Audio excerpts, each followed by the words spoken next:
Good morning. This is Father Stephen Kelly from St. John's Church in Detroit. We're continuing our series of daily morning meditations, where we generally look at one or another of the lessons that are assigned for morning or evening prayer, what is known as the daily office selection. And I thought we'd go ahead and take a look at the lesson that's assigned for evening prayer tonight, our first lesson, and that is from the book Deuteronomy. Now, Deuteronomy is one of the 5 books of Moses, commonly called, and it is what we also call the Pentateuch, right? Penta means 5, or the first 5 books. The Pentateuch contains, of course, Genesis and Exodus and Numbers. Deuteronomy, the 5th of these, is kind of a affirmation of the Mosaic law, as well as a bit of historical narrative in the second or the last part of it. But particularly, it's a retelling by Moses, who's supposed to be the author of it, of course, and we'll let the scholars argue about who wrote what bits and all that sort of stuff. But the idea, of course, is this is about the people of the original covenant, their relationship with Yahweh, the living God. So we're on chapter number 4, beginning at verse 15. Take ye therefore good heed unto yourselves, for ye saw no manner of similitude on the day which the Lord spake unto you in Horeb out of the midst of the fire. Lest ye corrupt yourselves and make you a graven image, the similitude of any figure, the likeness of male or female, the likeness of any beast that is on the earth, the likeness of any winged fowl that flieth in the air, the likeness of anything that creepeth on the ground, the likeness of any fish that is in the waters beneath the earth. And lest thou lift up thine eyes unto heaven, and when thou seest the sun and the moon and the stars, and even the hosts of heaven, shouldest be driven to worship them and serve them, which the Lord thy God hath divided unto all nations under the whole heaven.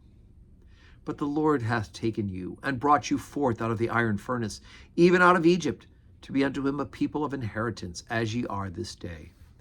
Furthermore, the Lord was angry with me for your sakes, and sware that I should not go over Jordan, and that I should not go in and unto that good land, which the Lord thy God giveth thee for an inheritance. But I must die in this land. I must not go over Jordan, but ye shall go over and possess that good land. Take heed unto yourselves, lest ye forget the covenant of the Lord your God, which he made with you, and make you a graven image, or the likeness of anything which the Lord thy God hath forbidden thee. For the Lord thy God is a consuming fire, even a jealous God. Okay, so obviously we know this is an expounding on the 10 Commandments, right?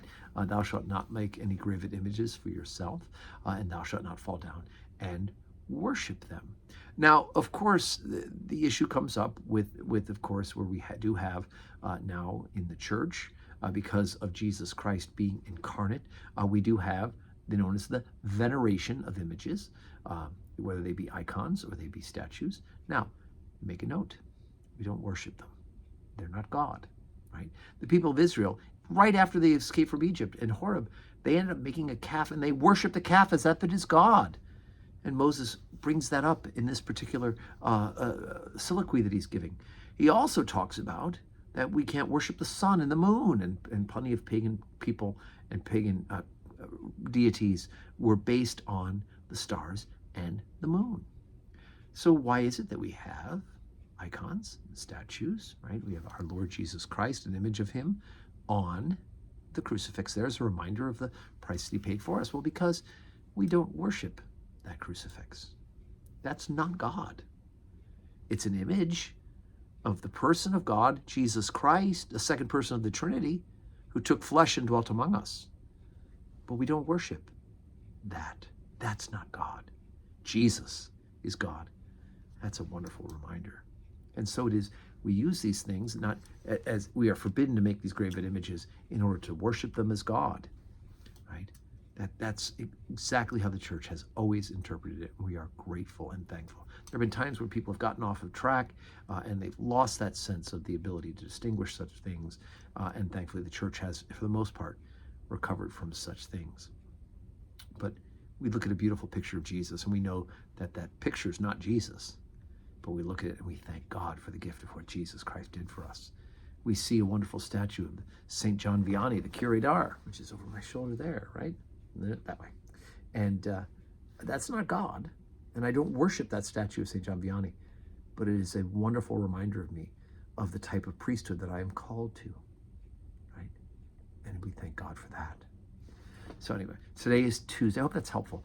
Today is Tuesday, and of course we have 12:15 Holy Communion and 4 o'clock evening prayer. I hope you can join us.